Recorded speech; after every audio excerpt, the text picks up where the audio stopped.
n'avons rien à apprendre, je pense, de cette page d'Évangile. Le récit de la belle-mère de Pierre, c'est un récit qu'on connaît bien, qu'elle s'est mise à servir Jésus et ses disciples quand la fièvre était partie, on connaît bien. Qu'après ça, tout le monde venait mettre leurs malades et leurs possédés devant la porte de la maison de la belle-mère de Pierre, on sait tout ça. Mais, en priant ce matin un peu cette page d'Évangile, je ne pouvais m'empêcher de dire, est-ce le Seigneur qui me l'a révélé? Je ne sais pas. Mais quelle est la cause de la température, de l'oppressement de la belle-mère de Pierre? J'aimerais que vous réfléchissiez à ça et de penser à ce qui nous arrive, qui parfois nous inquiète, nous opprime, nous donne des maux de tête, des rages, toutes sortes de choses. Et que quand on en parle à Jésus, Jésus voit, s'il nous guérit, qu'est-ce que nous allons devenir pour lui?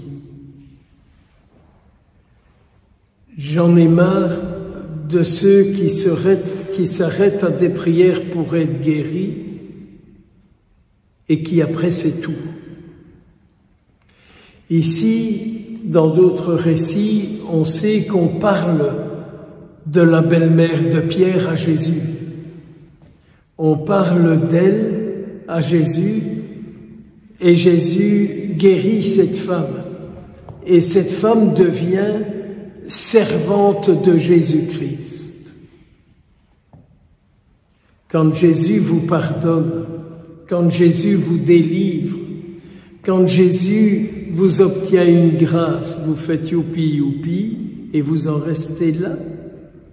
Ou vous dites au Seigneur, comment est-ce que je peux te remercier de ce que tu as accompli en moi?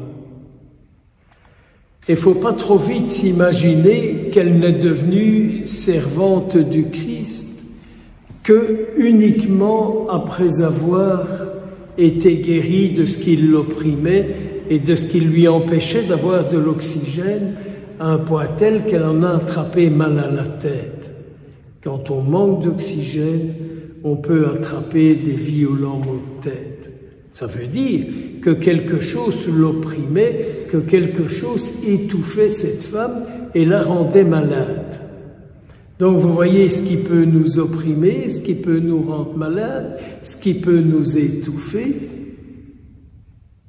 Comment est-ce que tout cela nous permet de rencontrer Jésus et de devenir serviteurs, servantes du Christ?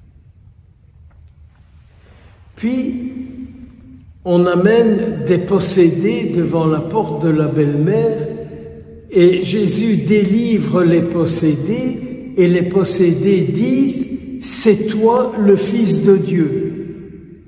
Vous irez relire « C'est toi le Fils de Dieu ». Alors je disais « C'est toi le Fils de Dieu, dans quelle partie de mon corps que tu délivres ?» C'est toi le Fils de Dieu, dans quelle partie de mon corps que tu délivres, duquel tu enlèves celui qui me possède. Regardez un peu par qui et quoi vous êtes possédés. Je dois faire une petite liste pour donner des idées. Des mécontentements, des désirs tordus, des dépendances, du fric, du sexe, de la bouffe, de la boisson, du paraître.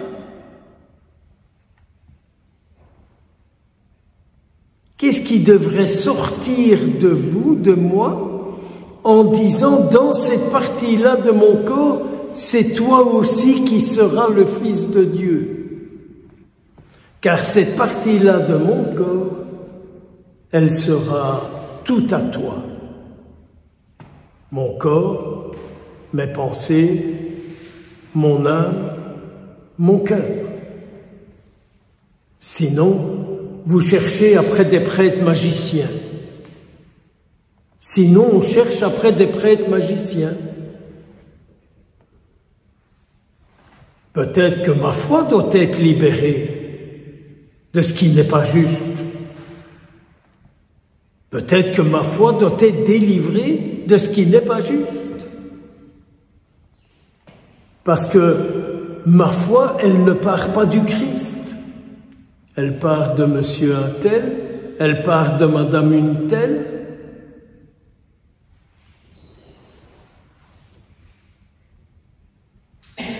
Avons-nous envie d'être libérés?